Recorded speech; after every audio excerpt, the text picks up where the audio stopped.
प्रसादो यश प्रसादान्नगते कुतोऽपि ध्येयं स्तवन्तस्य यशस्त्रसन्धं वन्दे पीडाभिरामं मृगमदतिलकं कुण्डलाक्रान्तगण्डं कञ्जाक्षं कम्बुकण्ठं स्मितशुभगमुखं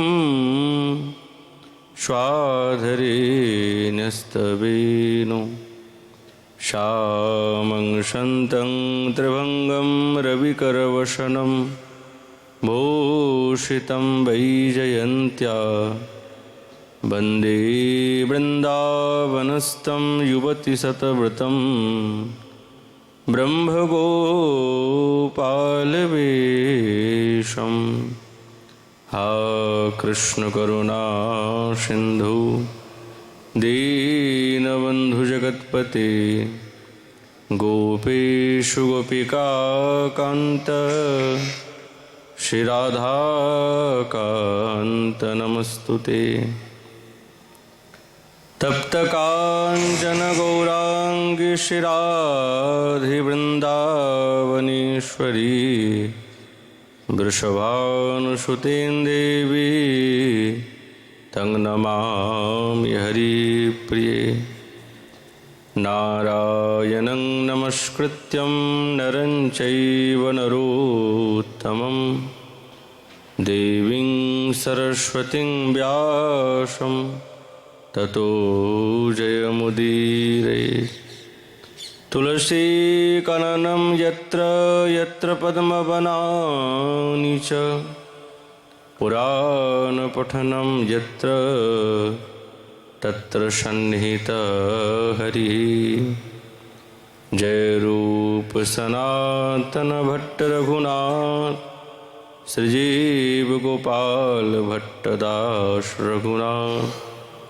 এই ছয় গোসাইর করি চরণ বন্দন যাহা হইতে বিঘ্ন নাশবিষ্ঠ পুরং।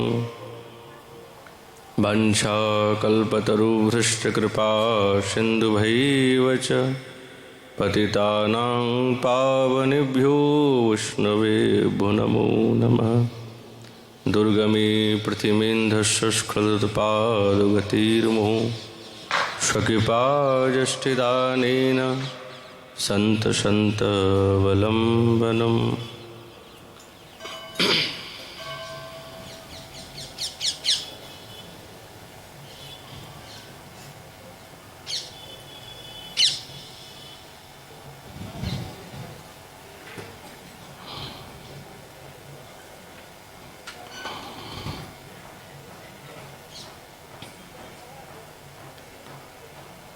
ओम नमो भगवते वासुदेवाय। श्री श्रीमद्भागवत महापुराणम् अथ श्री वेणुगीतम्। वृंदावनं सखि भुवो वितनोति कीर्तिं यद्देवकी सुतपदाम्बुजरश्मिलब्धलक्ष्मी गोविंद वेणुमनुमत्तमयूरनित्यं पेक्षादृशान्वपरतान्न समस्तसत्त्वं। कलियुग पावन अवतार नदिया बिहारी लाल श्री कृष्ण चैतन्य महाप्रभु तार अपार कारुण्ये সেই বেণুগীতির প্রসঙ্গে आचार्यचरण गोपीगणेर श्यामसुंदरीर प्रति जे भाव এই বেণুর সুর শ্রবণ করে সেই ভাবের কথা বলতে গিয়ে শ্যামসুন্দরীর শ্রীচরণের যে শোভা এবং তার চরণের সঙ্গে সংযুক্ত সেই নুপুরের ধ্বনির শ্রীপাদ নিরন্তর নিজে আস্বাদন করে সাধকের জীবনেতে তুলে ধরিয়েছেন। কেননা এই বৃন্দাবন যার কীর্তিতে কীর্তিত হচ্ছেন, সেই শ্যামসুন্দরীর চরণের নূপুরের ধ্বনিযুক্ত এই সৌভাগ্য সেই কলহংস শব্দকারী সমস্ত রাজহংসগণ। আচার্যচরণ বলছেন এরা কেউ সাধারণ না, সকলেই পরম ভাগবত স্বরূপ।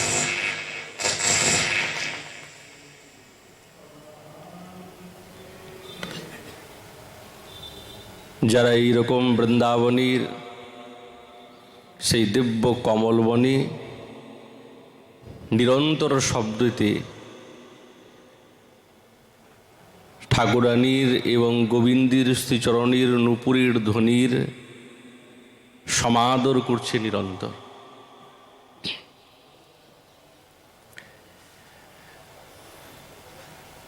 এরা সকলেই মহাভাগবতগণ। বেণুগীতেই গোপীগণ বলছেন, প্রায়ো বেতান্বিহগা মনয়ো বনে অস্মিন কৃষ্ণে ক্ষিতম তদুদিতম কলবেণুগীতম আরুহ্য ये দ্রুমভুজান রুচিরপ্রবালান শৃण्वन्ति मीलितदृशो विगतान्नवाच। আহা, গোপীগণ পরস্পর পরস্পর বলছেন, বাহ, দেখলে তো সখীগণ, দেখো সামনে কি দেখব?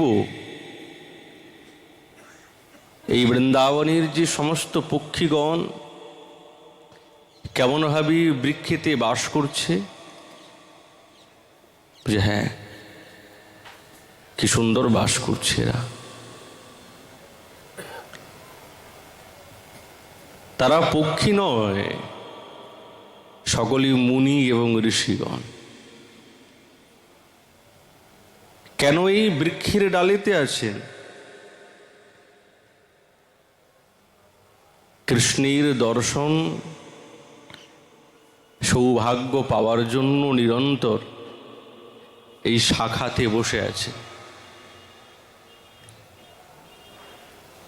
কেন নীরবে আছেন?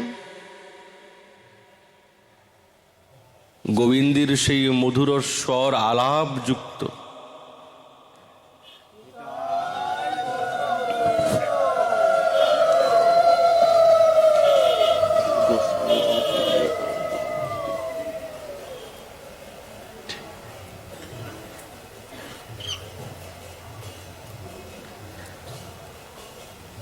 সেই শব্দ শ্রবণ করার জন্য তারা নীরবে ওই বৃক্ষের ডালিতে বসে আছেন। না তো কোনো অন্য শব্দ উচ্চারণ করছে, না তারা পরস্পর পরস্পর কোলাহল করছে, যেহেতু তাদের স্বভাব চাঞ্চল্যতা। পক্ষীগণ এক জায়গায় স্থির থাকতে পারে না, সবসময় শব্দ করে, কিন্তু আজ তারা নীরবে বসে আছে। আশা কি? গোবিন্দের এই মুরলীর ধ্বনির আলাপ শুনবে, তার সঙ্গে সঙ্গে আরও যে গোবিন্দের শ্রীঅঙ্গ থেকে অপ্রাকৃত শব্দ নিরন্তর প্রসৃত হচ্ছে, সেইগুলি শ্রবণ করার ভাব হৃদয়ের মধ্যে রেখে এই সমস্ত পক্ষীকল নীরবে বসে আছে। আশাটা খুব তীব্র আর খুব উৎকৃষ্ট। ওই জন্য গোপীগণ এই দৃশ্য দেখে তারা পরস্পর পরস্পর বলছেন, দেখো নীরবে বসে আছে। কেবল নীরবে না বসলে তো এই অপ্রাকৃত শব্দ কর্ণবিবরে প্রবেশ করবে না।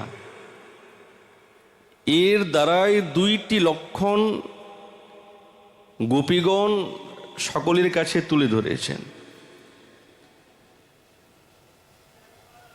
গোবিন্দের এই মাধুর্যময় অপ্রাকৃতময়, লীলাময়, বিদগ্ধতাপূর্ণ এই যে বেণুর স্বর বা যাবতীয় মাধুর্য, চাঞ্চল্য এই মনের দ্বারাই, চিত্তের দ্বারাই কিছুতেই হৃদয়ঙ্গম করা যায় না। যদি পক্ষীগণ এই প্রকার তাদের ভাব জাগতে পারে, তাহলে সাধক তো মানবাচিত দেহ, তাহলে তাদের মানসিক চাঞ্চল্য থাকলে এই মধুর রসের অনুভব হৃদয়ের মধ্যে জাগবে না। বলছে না, জাগবে না। মনটাকে খুব স্থির করতে হবে। রাধা গোবিন্দের লীলা মাধুরীর চর্চা খুব গভীর, তো এক একটি শব্দ আচার্যগণ তাদের সারা জীবনের যে সাধনা বা তপস্যার ফল হচ্ছেন এক একটি শব্দ, সেইগুলোকে নিযুক্ত করে সাধকের সামনে তুলে দিয়েছেন। কি ভাবনা আসতে পারে সাধকের, তার পূর্বেই ওনারা কিন্তু জানেন, কোনো ত্রুটি রাখেন না। ওই জন্য গোপীগণ বলছেন এই রকম নীরবে শ্রবণ করছেন। কেন পক্ষীগণের ভাবটা তারা কেন প্রকাশ করছেন? বলে প্রকাশের সঙ্গে সঙ্গে ওনারাও মনে মনে ভাব জাগ্রত হয়েছে, যদি আমরা এই পক্ষীর স্বরূপ ধারণ করতে পারতাম, আমাদের লজ্জা, ভয়, ইচ্ছা করলেই তো গৃহত্যাগ করে বনের মধ্যে গিয়ে গোবিন্দের সেই অমৃতময় অমৃত বর্ষণী এই বেণুর সুর আলাপ শ্রবণ করার যোগ্যতা আমাদের তো সবসময় হয় না।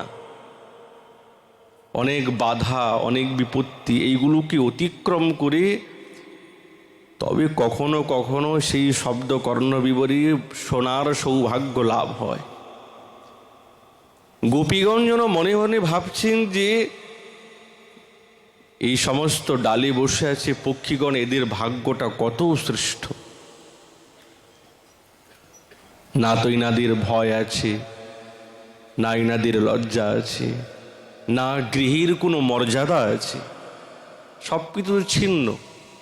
যেহেতু জাতিগত বিচারে তো পৃথক, ধার্মিক বিচার, লজ্জা, মর্যাদা কেবলমাত্র মানবিক শরীরে এইগুলো বিরাজিত থাকে, কিন্তু এই দেহ ছাড়া অন্য কোনো জাতিগত বিচারে তো নাই। আছে? পাখিদের কোনো মর্যাদা আছে না জাতি আছে? কারোই নাই।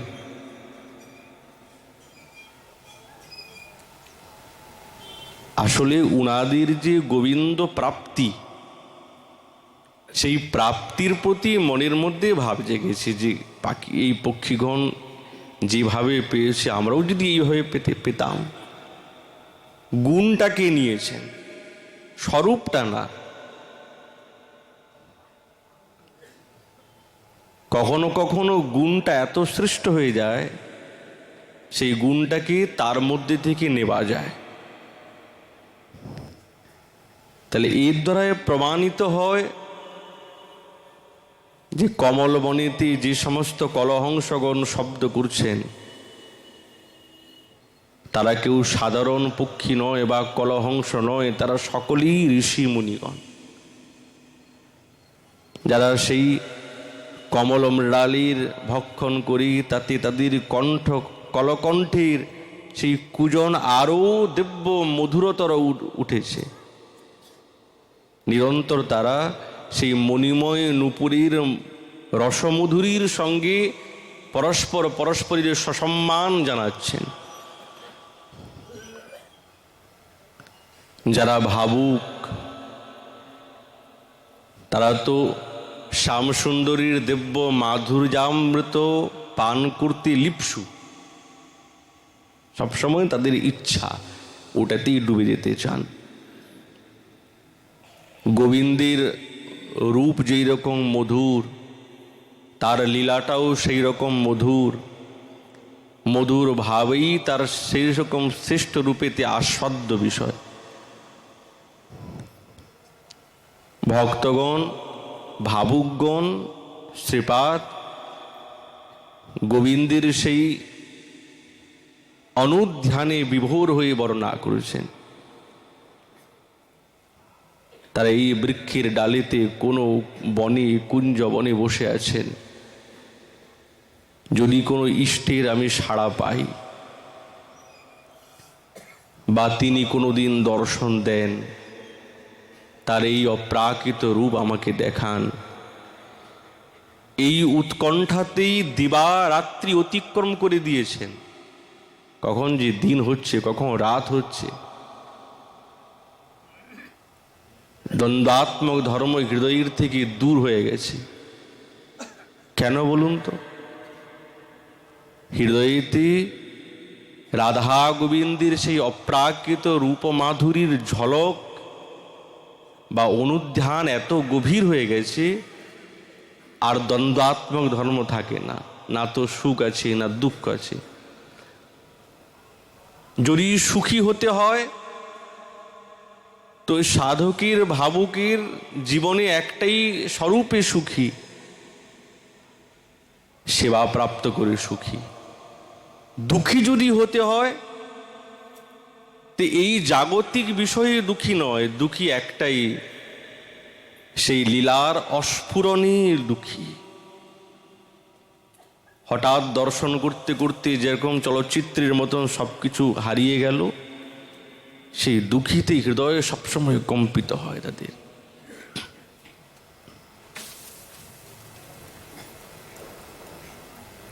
ওই জন্য নিরন্তর সাধকের হৃদয়তে বিরহীর বেদনা।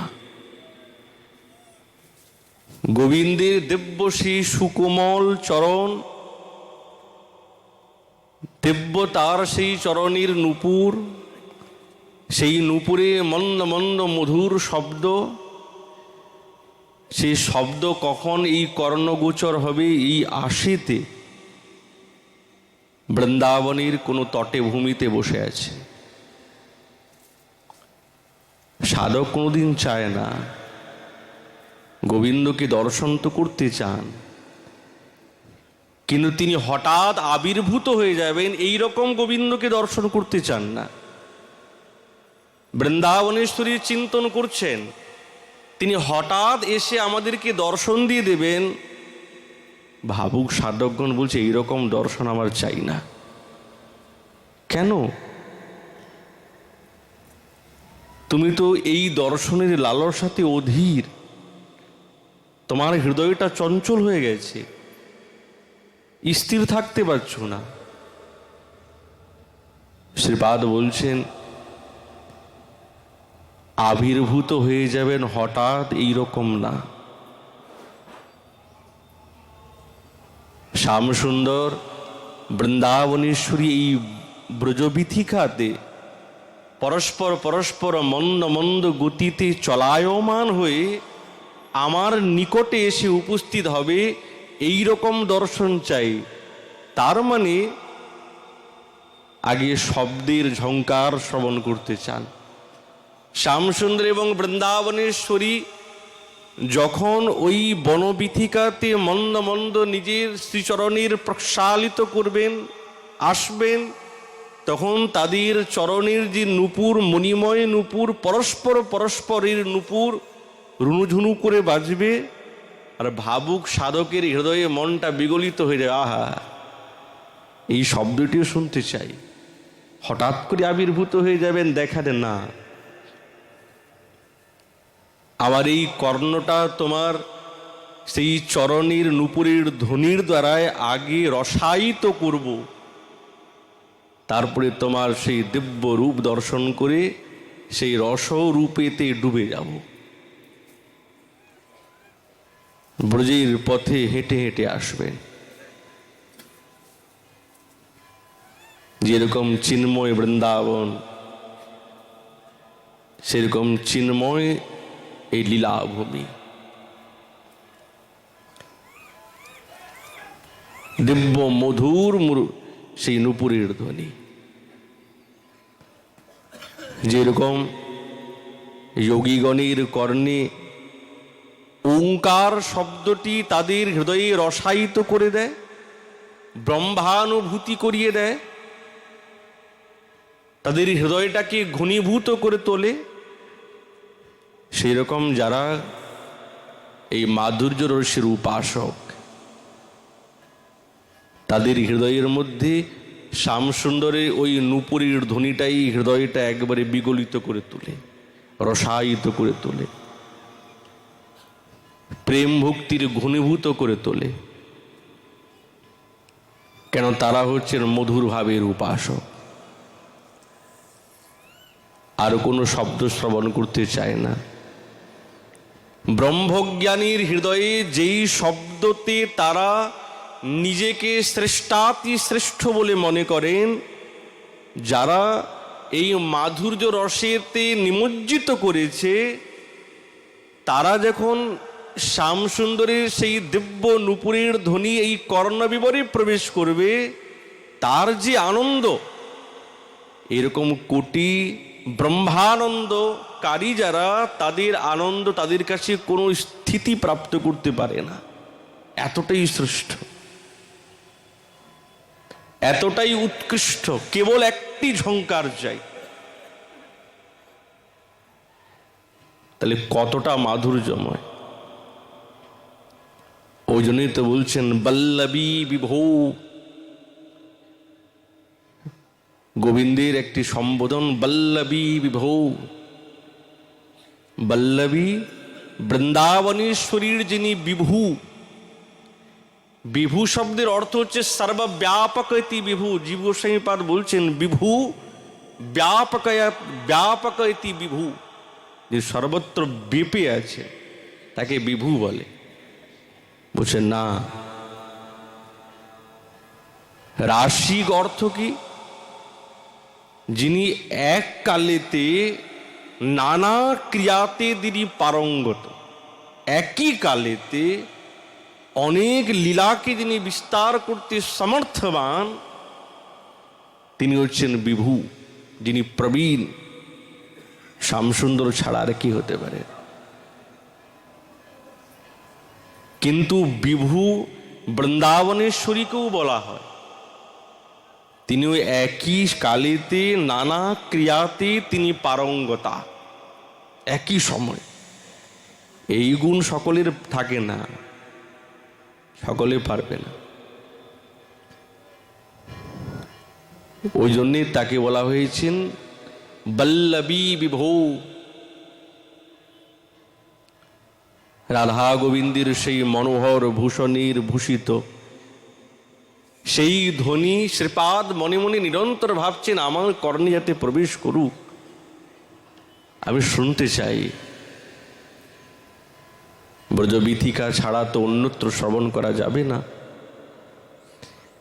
এই রহস্য লীলা যখন দিব্য রূপেতে ব্যঞ্জনা করবেন, তখনই সেই মণিময় নূপুরের ধ্বনি প্রণয়ের সঙ্গে বিরাজিত হয়ে, প্রেমের সঙ্গে বিরাজিত হয়ে মন্দ মন্দ গতিতে ঝঞ্ঝাবিত হবে। আর সেই শ্রবণ করে হৃদয়টা বিগলিত হবে।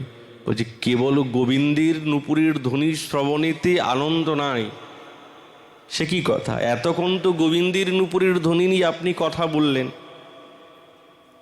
বলছে সেই নূপুরের ধ্বনির সঙ্গে যখন বৃন্দাবনেশ্বরীর চরণ কমলের নূপুরের ধ্বনির পরস্পর পরস্পর মিশ্রিত হবে, তার থেকে যে প্রাদুর্ভূত হচ্ছে যেই ধ্বনি, সেই ধ্বনি যখন আমার কর্ণে প্রবেশ করবে, তখনই আমার মনটা আনন্দ সাগরে ডুবে যাবে।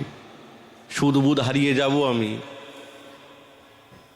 নিজেকে চিনতে পারবো না, স্বরূপাবস্থিতিতে পৌঁছে যাব। ওই ধ্বনি শ্রবণ করতে চাই। শ্রীপাদ সাধকাচিত ভাবিতে বলতে বলতে সিদ্ধ স্বরূপে পৌঁছে যান। এই ক্ষমতা নিত্য সিদ্ধ পরিকরেরই আছে। সাধক দেহতে আছেন তো এমন বর্ণনা করছেন, করতে করতে করতে করতে সাক্ষাৎ সেই নিজের সিদ্ধ মঞ্জুরি স্বরূপেতে পৌঁছে গেছেন। আর ওই স্বরূপে না পৌঁছালে এইরকম রাধা গোবিন্দের রহকেলি বিলাস কি করে অভিব্যক্ত করা যাবে? সাধক দেহতে সবসময় সম্ভাবিত হয় না। ওই দেহোচিত ভাবনাতে গভীর অভিনিবেশ থাকা চাই, তবেই এই রাধা গোবিন্দের যে রহস্যাত্মক লীলা, সেই লীলার অনুভব এবং অভিব্যক্ত হৃদয়ে জাগে। হ্যাঁ, এটা শ্রীপাদের হৃদয়ে তারিখ সমতা আছে, নিত্য সিদ্ধ পরিকর্ত। ওই জন্য উনাদের কষ্ট হয় না। ওই বিষয়ে চিন্তন করে চোখটা বন্ধ করলেই সঙ্গে সঙ্গে পৌঁছে গেলেন। এটা আমার হবে না, কিন্তু উনার হবে। কমলা, শ্রীপাদ বলছেন এখানে কমলা শব্দের অর্থ হচ্ছে সাক্ষাৎ বৃন্দাবনেশ্বরী। কমল বনে বিচরণ করছেন যে সমস্ত রাজহংসগণ।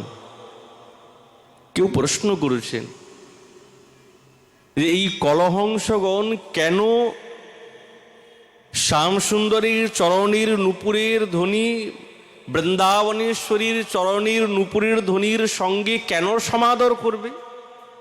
কি সম্বন্ধ আছে? সম্বন্ধ না থাকলে তো আপনার গুণ গাইব কেন? আমি আপনার সঙ্গে পরিচয় আছে, আপনাকে ভালোবাসি, তবেই তো আপনার গুণটা গাইব। আপনার সঙ্গে পরিচয় নেই, আপনাকে জানি না, চিনি না, আপনার গুণ গাইব কেন? গাইব না তো। তো এই কলহংসগণ যখন নূপুরের ধ্বনির সঙ্গে নিজের ধ্বনির দ্বারায়, কলশব্দের দ্বারায় যখন সমাদর করছেন, তো সম্বন্ধ কি? শ্রীপাদ বলতেন এদের সম্বন্ধ নিত্য সম্বন্ধ। এই রাজহংস না, বৃন্দাবনেশ্বরী দ্বারা ইনারা হচ্ছেন পালিত। ইনারা শ্রীমতী বৃন্দাবনেশ্বরীর খুব প্রিয় এরা। ওই রহস্যময় লীলাস্থানে সেই যমুনাচারী এই কলহংসগণ, তারা সবসময় ভাবেন আমরা সকলেই রাধা রানীরই, আমরা আলাদা কেউ নয়, আমরা ঠাকুরানীরই। ওই জন্য আদরপূর্বক নিরন্তর আর পরস্পর পরস্পর এই ধ্বনির আলাপ করেছেন। কে দর্শন করছেন? শ্রীপাদ কিঙ্করী স্বরূপে এই সব রূপগুলি দর্শন করছেন। তট বৃন্দাবন ভুবি সে বৃন্দাবন কুঞ্জ মঞ্জুর বীথি সংকেত। যখন বৃন্দাবনেশ্বরীর সঙ্গে গোবিন্দ পরস্পর পরস্পর বিহার ছলেতে যখন প্রবেশ করেছেন কুঞ্জ কুটিরে, তখন সাধকাচিত ভাব তো নয়, এখন স্বরূপাবস্থিতিতে পৌঁছে গেছেন। রাধা গোবিন্দের সেই রহক কেলি নিকুঞ্জের নিকটে শ্রীপাদ পৌঁছে গেলেন কিঙ্করী স্বরূপে। রাধা দাস্যিক অভিমান হৃদয়ে সম্পুটিত করে, অন্য অভিমান যদি হৃদয়ে রাখেন তাহলে কিন্তু রাধা গোবিন্দের রহকেলি বিলাসের অনুভূতি এবং সেটা দর্শনের সৌভাগ্য হবে না। সখীগণের হয় না, কিন্তু কিঙ্করীগণের হয়। তারা হচ্ছেন রাধা দাস্যিক অভিমান হৃদয়ের মধ্যে পোষণ করেছেন যে আমরা রাধা দাসী, খুব গাঢ়তার সঙ্গে। তারাও কিন্তু সখীগণের আনুগত্যে থাকবেন, আনুগত্যবিহীন নয়, কিন্তু সেবাতে সবসময় হৃদয়ের মধ্যে অভিমান পোষণ করেছেন রাধা দাসীর। এইটাই তো গৌড়ীয় সাধকের প্রাপ্য, এইটাই প্রাপ্য, রাধা দাসী অভিমান। এই অভিমানকে যে যত গাঢ় করতে পারবে সে তত এই ভক্তিপথে এগিয়ে যাবে। এই রসিক ভক্তিপথে, মাধুর্য ভক্তিপথে, তাকেই সেই রূপানুগ ধারা অভিব্যক্ত বলা। আর যখন কুঞ্জকুটির নিকটে উপস্থিত হয়েছেন, কর্ণবিবরে কেবল সেই চরণীর নূপুরের ধ্বনি শ্রবণ করছেন, আর অন্য কোনো ভূষণীর শব্দ শ্রুতিগোচর হচ্ছে না। যুগলের রহকেলি বিলাসের যখন অবসান হলো, বুঝতে পেরে গেছেন, তখন কুঞ্জ রন্ধ্রে নিজের নয়নটাকে সম্পুটিত করে দর্শন করছেন। যুগলীর মাধুরী দর্শন করে অভিভূত হয়ে গেছেন। এই কুঞ্জরন্ধে যে অর্পিত হয়েছে নেত্র, যুগল মাধুরী দর্শন তো আগেও করছেন, কিন্তু বিলাসান্তের পর যে তাদের রূপমাধুরী যে ছটা শত গুণ বেড়ে গেছে, আর ওই রূপ দর্শন করছেন, আনন্দে বিপুল হয়ে গেছেন। এই ভগবত রাজ্যে আনন্দ অনেক প্রকার হতে পারে, অনেক প্রকার আনন্দ আছে, কিন্তু এই যে আনন্দ, এই আনন্দ আর কোথাও নাই। কোনো ভগবত রাজ্যের আনন্দ এই আনন্দের লেশের সঙ্গে, লবলেশের সঙ্গে তুলনা হতে পারে না। এক কণিকা, এত শ্রেষ্ঠ আনন্দ বলছে। হ্যাঁ, শ্রীল প্রবোধানন্দ সরস্বতী পাদ বলছেন, শ্রীল বৃন্দাবন মহিমামৃতে, রাধা নাগর কেলি সাগর নিমগ্ন লীলা দৃशां यत् सुखम नो तदलेश लवायते भगवते सर्वोपि सौख्योत्सवः तत्राशा यदि कस्यचिद् निरुपमां प्राप्तस्य भाग्यश्रियं तद् वृन्दावन नाम्नि धाम्नि परमे स्वीयं वपुर्नश्यतु।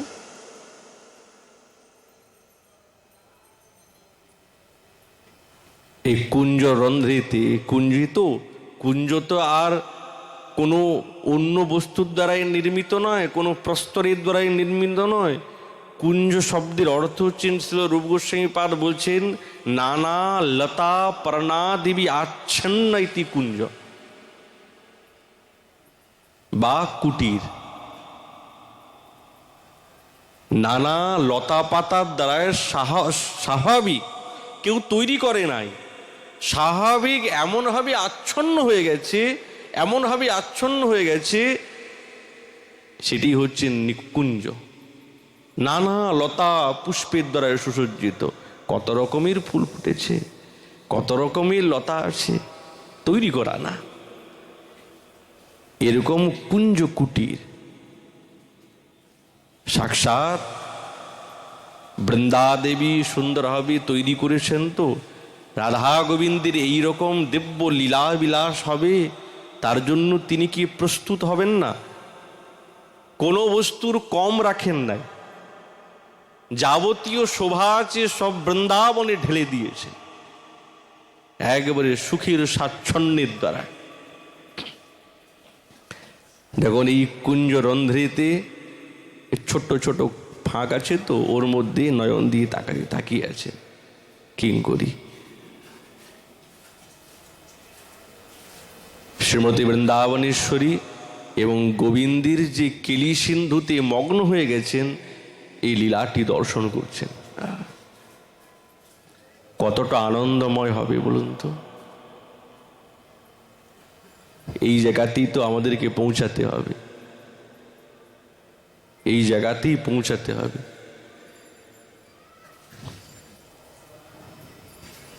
কি যে আনন্দ!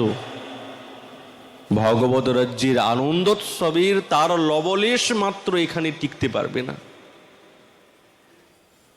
কারো যদি সেই নিরুপম সৌভাগ্য সম্পদ লাভের বাসনা হয়, শ্রীপাদ বলছেন, যদি এই রকম কারো মনের মধ্যে বাসনা জাগে, বাসনা তো অনেক প্রকার আছে, কিন্তু আজ যেই বাসনার অনুসন্ধান দিচ্ছেন, এই বাসনা কিন্তু সকলের হৃদয়ে জাগে না।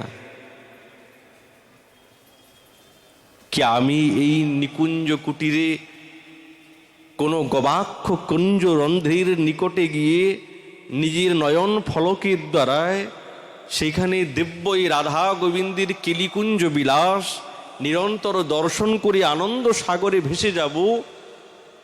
কত বড় আশা, হ্যাঁ, কত বড় আশা! সাধনার চরমাবস্থিতি, এর উপরে কোনো সাধনা নাই, একবারে চরম স্থিতি। শ্রীপাদ বলছেন, যদি কেউ এই রকমের মনের মধ্যে সৌভাগ্য সম্পদ লাভের আশা মনের মধ্যে সঞ্চয় করে থাকে, তবে তিনি সেই পরম ধাম শ্রেষ্ঠ সেই বৃন্দাবনে এই দেহকে ন্যস্ত করুন।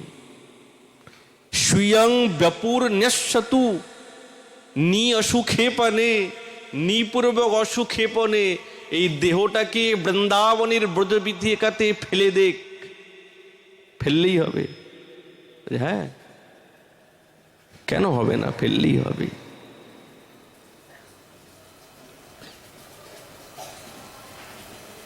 ছিল রূপ গোস্বামী পাদ এর মূর্তিমন্ত দৃষ্টান্ত। মনের মধ্যে বড় আশা, আমি কি এই রাধা গোবিন্দের দিব্য লীলাময় দর্শন করার সৌভাগ্য আমার হবে না? আমার বৃন্দাবনের বাস কি বৃথা হয়ে গেল?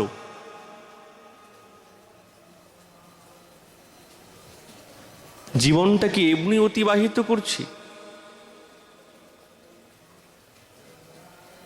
তো মনের মধ্যে খুব বেদনা, নিরন্তর বসে বসে কাঁদছেন। যেহেতু নিত্যসিদ্ধ পরিকর তিনি, রূপ মঞ্জুরি, ওনার মনে এরকম বেদনা হবে কেন? বলছে হয়েছে, খুব কাঁদছেন, চোখ বন্ধ করে খুব কাঁদছেন। আমার জীবনটা কি বৃথা হয়ে গেল? সাক্ষাৎ বৃন্দাবনেশ্বরী গোপ বালিকা স্বরূপ ধারণ করেছেন, আহার ত্যাগ করে দিয়েছেন। বিরহ বেদনা এতটা, আহার ত্যাগ করে দিয়েছেন। যেই স্বরূপেই যাই না কেন, প্রেমের স্বরূপই হচ্ছেন বিরহ। যেখানে বিরহ আছে মহারাজ, সেখানে প্রেম আছে। যেখানে বিরহ নাই, সেখানে প্রেম নাই। প্রেমের পরিভাষা বিরহ। প্রাপ্ত করা প্রেম নয়, অপ্রাপ্ত করাটাই হচ্ছেন প্রেম। তার জন্য নিরন্তর ছটপট, তার জন্য নিরন্তর মনটা আকুলিত হয়ে যাবে। খুব কাঁদছেন। গোপ বালিকা স্বরূপ বৃন্দাবনেশ্বরী ঠাকুরানী এসেছেন। তার নিজজন অনাহারী থাকবে, তিনি তো স্থির থাকতে পারেন না। দুধের পাত্র নিয়ে এসছেন। বাবা, কি ব্যাপার? মাদুকুরি যাও না? এই নাও, তোমার জন্য দুধ নিয়ে এসছি।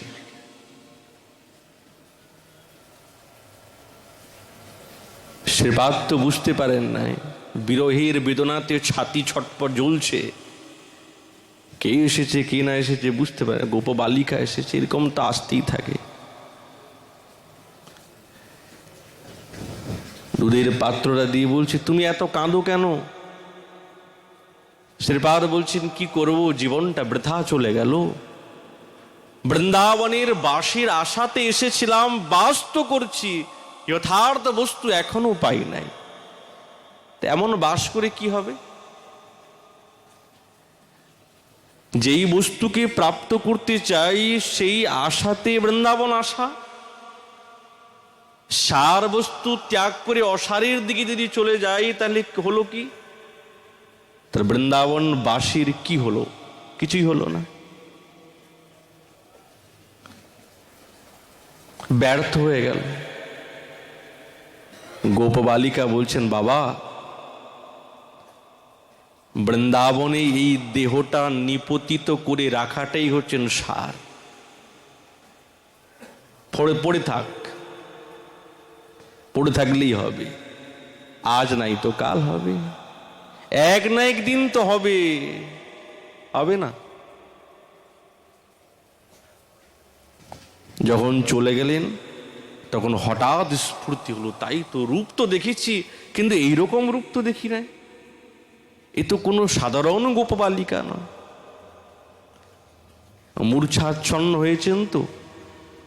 শ্রীমতী বৃন্দাবনেশ্বরী তার মূর্ছাচ্ছন্নিতে বলছেন, আমি তো এসেছি তোমার কাছে, পড়ে থাকলেই হবে। আর এই কথাটি সাক্ষাৎ সরস্বতী পাদ বলছেন, পরমে ধামনি তদ বৃন্দাবন নামনি ধামনি, বৃন্দাবন রূপী নামনি রূপী ধামেতে স্বয়ং নিরন্তর নিজেকে, নিজের বপু এই দেহটাকে ন্যস্যতু, নিপতিত, ফেলে দাও, তাতেই হবে। অন্য স্থানে পাওয়া যাবে না তো, খুঁজলেও পাওয়া যাবে না। এই মাধুর্যময় রূপের দর্শনের যদি অভিলাষ থাকে, সে বৃন্দাবন ছাড়া অন্যত্র নাই। ব্রজবাস করুন, সখীগণের সঙ্গে, মঞ্জুরিগণের সঙ্গে যখন মঞ্জুরি ভাবেতে এই গবাক্ষর ইন্দ্র দিয়ে নিরন্তর দর্শন করছেন, কি দেখছেন? কুসুম সজ্জার উপরে শ্যামসুন্দর উপবেশন করেছেন, আর তিনি বৃন্দাবনেশ্বরীর অঙ্গকে মর্দন করছেন। সারা অঙ্গ ঘরমাক্ত হয়ে গেছে তো, মন্দ মন্দ বিজন করছেন বাতাস। কেন? বলে এই শ্রমজলকে অপনোদন করার জন্য সারা অঙ্গ ঘেমে গেছে।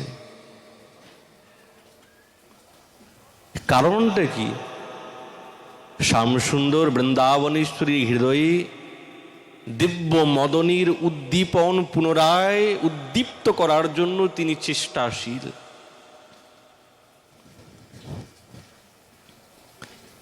আর এই গোবিন্দ যেই প্রকার সেবাতে আনন্দনমত্ত হয়েছেন, যে বৃন্দাবনেশ্বরীর হৃদয়ে এই রূপটা, এই ভাবটা তিনি জাগাবেন, তার জন্য তিনি যে কত লালায়িত বা কতটাই তিনি চেষ্টাশীল, এই দেখে কিঙ্করী আনন্দে বিভোর। সব কিন্তু বস্তু নিকটে রেখেছেন কিঙ্করী, এই বিজন বাতাস পাখাটাও রেখেছেন, বস্ত্র রেখেছেন, সব কিন্তু কিঙ্করী রেখেছেন। জানেন তাহলে কতটা জ্ঞানীতি শ্রেষ্ঠা, কতটা বিদগ্ধা এনারা, যে এরপরে এই বস্তুটা প্রয়োজন হচ্ছে, ওই জন্য আগের থেকে সব ব্যবস্থা করে রেখে দিয়েছে কুঞ্জ কুটিরে। শ্যামসুন্দরকে যখন দেখছেন সাক্ষাৎ অমৃত, রস অমৃত, সাধারণ অমৃত, রস অমৃত। লীলান্তে সুখে ইহার যে অঙ্গ মাধুরী, তাহা দেখি সুখে আমি আপনা বাসরি। সে অঙ্গের মাধুরী দেখে বিভোর হয়ে গেছেন।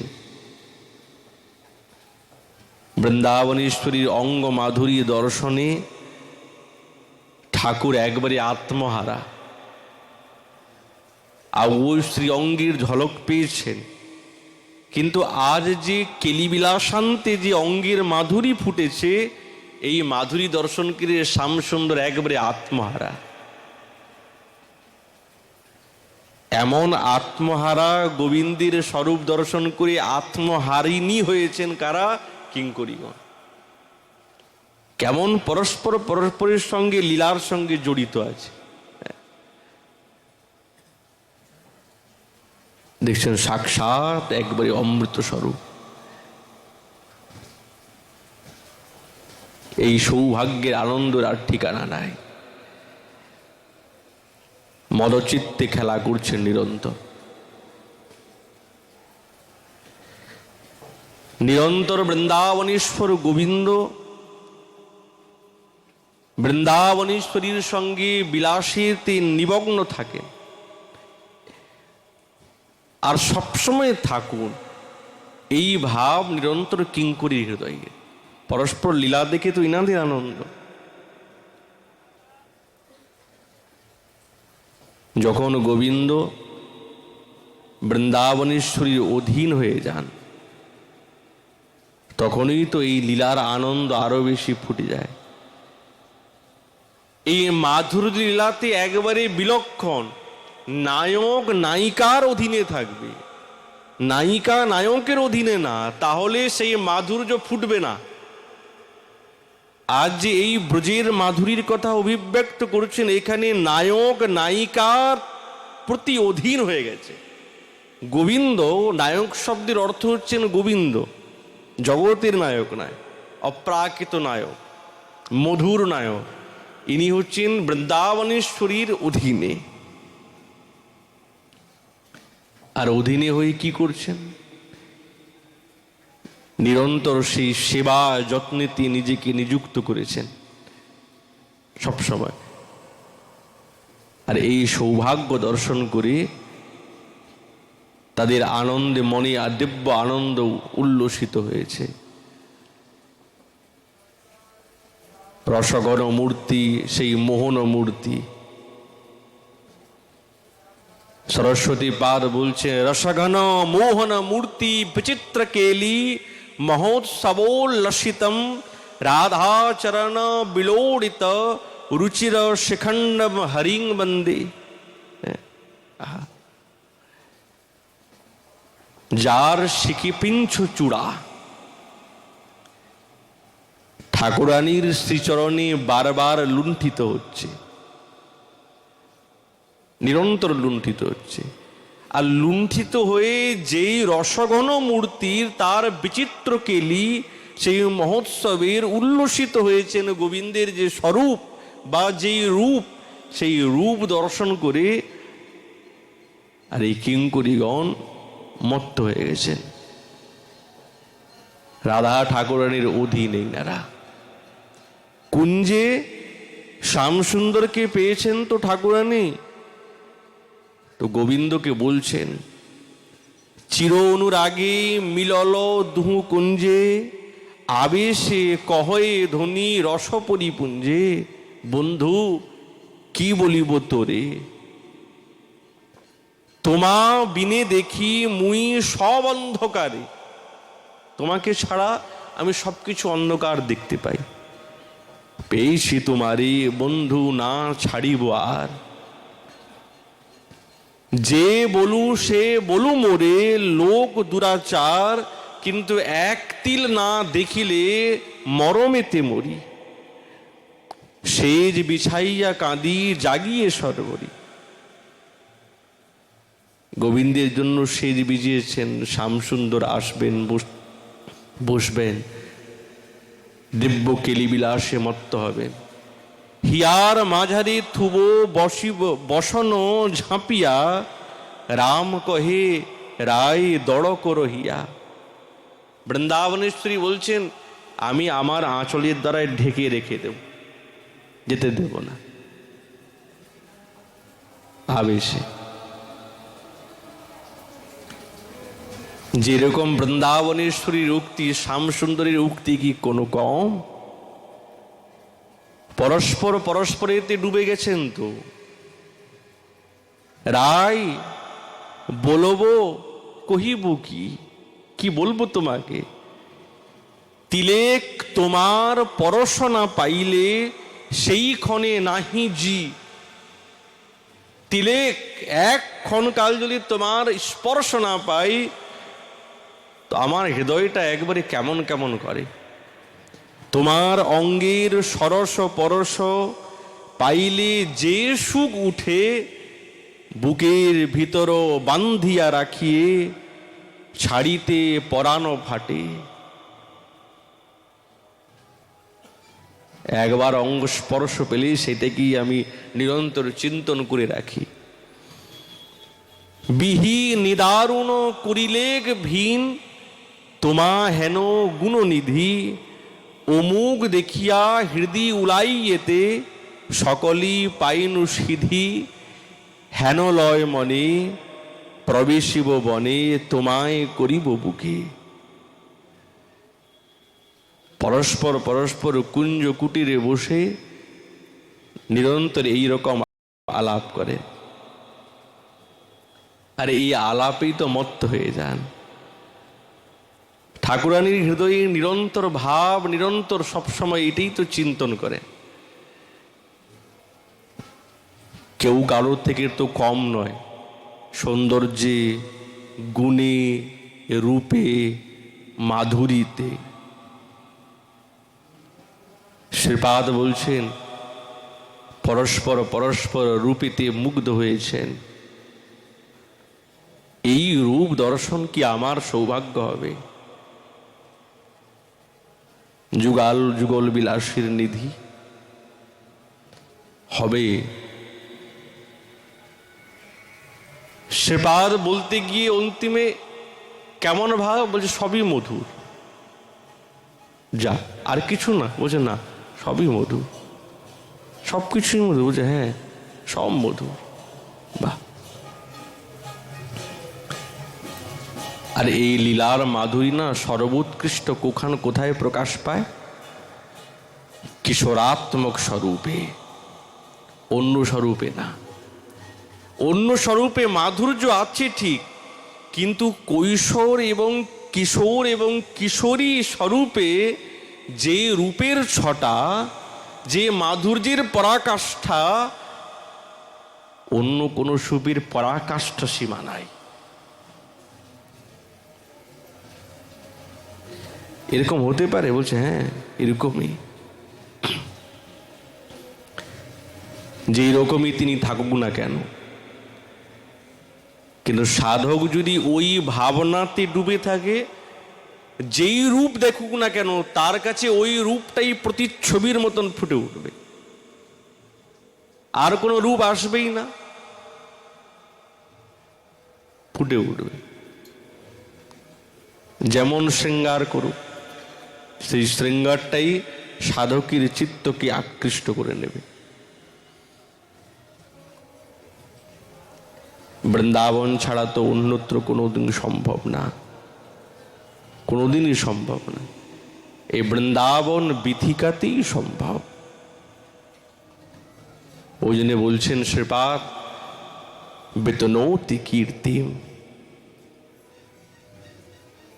বৃন্দাবনের ব্রজভূমিকে নিজের দিব্য লীলা ভূমির দ্বারায় কীর্তিত করেছেন, বিখ্যাত করেছেন।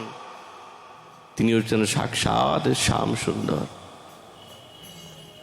গোপীগণ নিরন্তর এই প্রকারই তো অভিব্যক্ত করছেন পরস্পর পরস্পর। আর এই শব্দগুলি সবকিছু এসেছে কেবল ওই বেণুর সুরের দ্বারা। ওই সুরটা, শব্দটি কানের মধ্যে যেমনি প্রবেশ করেছে, এই রসের উদ্গার তাদের নিরন্তর তারা বর্ণনা করছেন। গোপীগণ যেইভাবে এই মুরলীর ধ্বনির আস্বাদন করতে পারবেন, তারা যেই প্রকার গোবিন্দের রূপের কথা অভিব্যক্ত করতে পারবেন, আর কারো পক্ষে সম্ভব নয়, আর কেউ পারবে না। তাদেরই একচেটিয়া সম্পদ, তারাই পারে।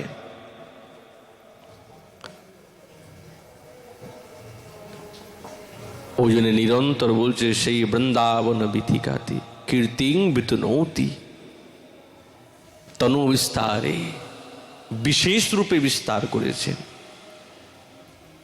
যে বিস্তৃত আজও বিরাজিত আছে। সাধক কৃপা সাধ্যের দ্বারা এই রূপের, এই গুণের, এই মাধুরী দর্শন করার সৌভাগ্য পায়। পড়ে থাকলেই হবে, পড়ে থাকলেই হবে, নিশ্চিত হয়ে যাবে। ওই জন্য গোপীগণ শ্রীপাদ নিরন্তর গোপীগণের আনুগত্যে এইরকম ব্যাখ্যা দিয়েছেন।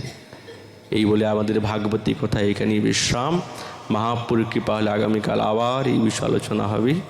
তাই গৌর হরি।